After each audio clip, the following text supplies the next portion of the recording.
welcome to class 11th. Today we are starting with a new chapter which is measures of correlation. मतलब हम statistics का portion almost finish करने वाले हैं. This is the second last chapter of your book. Now measures of correlation. इससे पहले हमने कितने chapters देख लिए? मीन देखा, मीडियन देखा, मोड देखा, डिस्पर्जन देखा. तो उन सब में एक चीज़ कॉमन है जो यहाँ पे नहीं है, जो यहाँ पे कॉमन नहीं है. तो ये है कि उन सब में हम एक ही वेरिएबल पढ़ते हैं.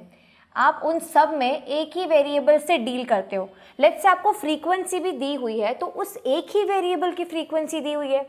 तो जो ऐसे डिस्ट्रीब्यूशंस होते हैं जहाँ पे आपको एक वेरिएबल से डील करना है उन्हें हम कहते हैं यूनिवेरिएट डिस्ट्रीब्यूशन. ठीक है, यूनिवेरिएट. अब देखो कोरिलेशन में क्या होगा. कोरिलेशन देखो नाम से समझ में आ रहा है. कोरिलेशन कैसे हो सकती है? जब दो चीज़ें होनी चाहिए तभी तो आप कुछ पता लगा सकते हो, तभी तो कैलकुलेट कर सकते हो. तो यहाँ पे हम दो वेरिएबल्स के साथ डील करने वाले हैं. We are going to deal with two variables. और जिस डिस्ट्रीब्यूशन में दो वेरिएबल्स के साथ डील करना होता है उन्हें हम कहते हैं बाइवेरिएट डिस्ट्रीब्यूशन. ठीक है, जहाँ पे एक है उसे कहते हैं यूनिवेरिएट और जहाँ पे दो है उसे कहते हैं बाइवेरिएट. अब कोरिलेशन होता क्या है पहले समझ लो. Let's say income and expense दो वेरिएबल्स हैं. प्राइस एंड डिमांड इकोनॉमिक्स है गाइस, तो प्राइस एंड डिमांड तो फॉर श्योर एग्जाम्पल बनता ही है. Price and demand, height and weight, ये सारे कहीं ना कहीं से कोरिलेट होते हैं. दो वेरिएबल्स हैं तो इनका हम कोरिलेशन फाइंड आउट कर सकते हैं, है ना. Let's come to the definition. Correlation indicates the relationship between two variables of a series so that changes in the values of one variable are associated with the changes in the values of other variable. Simple example लेते हैं. Price and demand पे बाद में आएंगे. Let's say temperature बहुत increase हो गया, बहुत गर्मी हो गई है. ठीक है, तो आप क्या कंज्यूम करना शुरू करते हो? कोल्ड ड्रिंक्स, आइसक्रीम्स, तो उनकी डिमांड बढ़ जाती है. तो यहाँ पे क्या देख रहे हैं हम?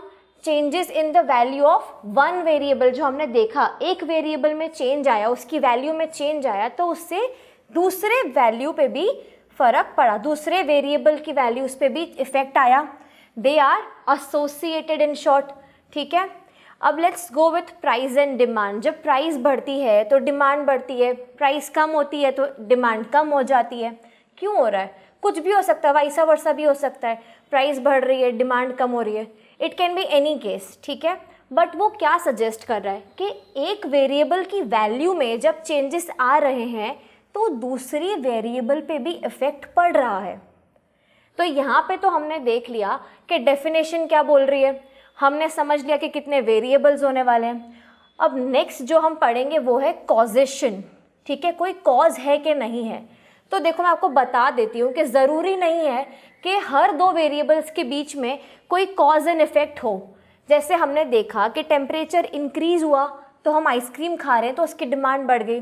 अभी हमने प्राइस एंड डिमांड के बारे में बात करी.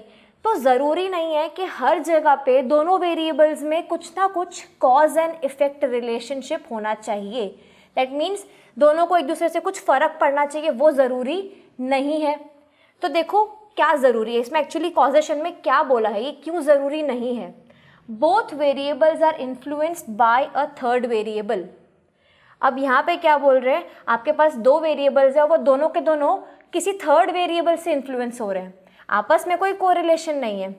लेट्स से आप एक फार्मर हो, आपके पास दो पीस ऑफ लैंड है. एक पे आप वेजिटेबल ग्रो कर रहे हो और दूसरे पे आप ग्रेन ग्रो कर रहे हो. ठीक है, राइस, व्हीट, कुछ भी हो सकता है. अब उन दोनों का एग्रीकल्चरल प्रोड्यूस बहुत अच्छा हो रहा है.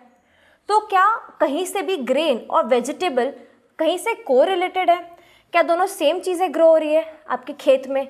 नहीं. बट कोई थर्ड वेरिएबल, लेट्स से आपका रेनफॉल बहुत अच्छा हुआ, मॉनसून बहुत अच्छी हुई इस साल.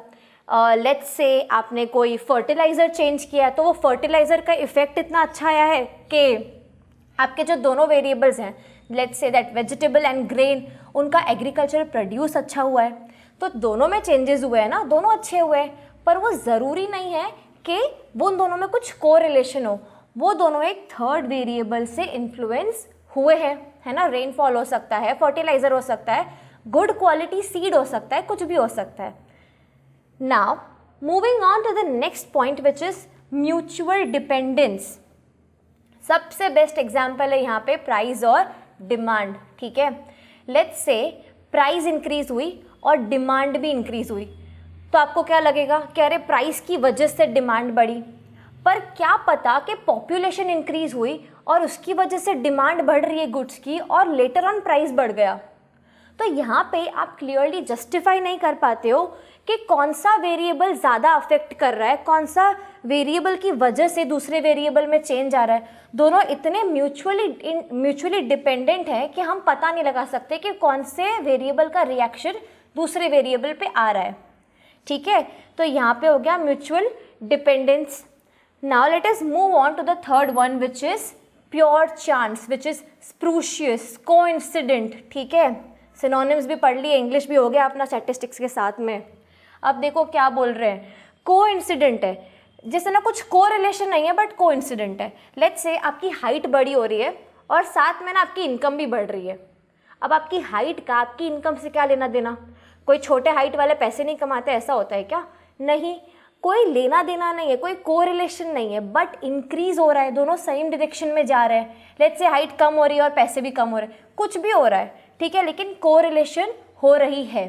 पर क्यों? कोई कोरिलेशन नहीं है आपस में, कोई कॉज एंड इफेक्ट नहीं है, प्योर चांस है, कोइंसिडेंस है. ठीक है, इसीलिए इसे बोलते हैं स्प्रूशियस, प्योर चांसेस, एकदम कोइंसिडेंस हो रहा है. अब यहाँ पे हमने मीनिंग देख लिया, कॉजेशन देख लिया, कोरिलेशन क्या होता है समझ लिए. Now let's move on to the types of correlation.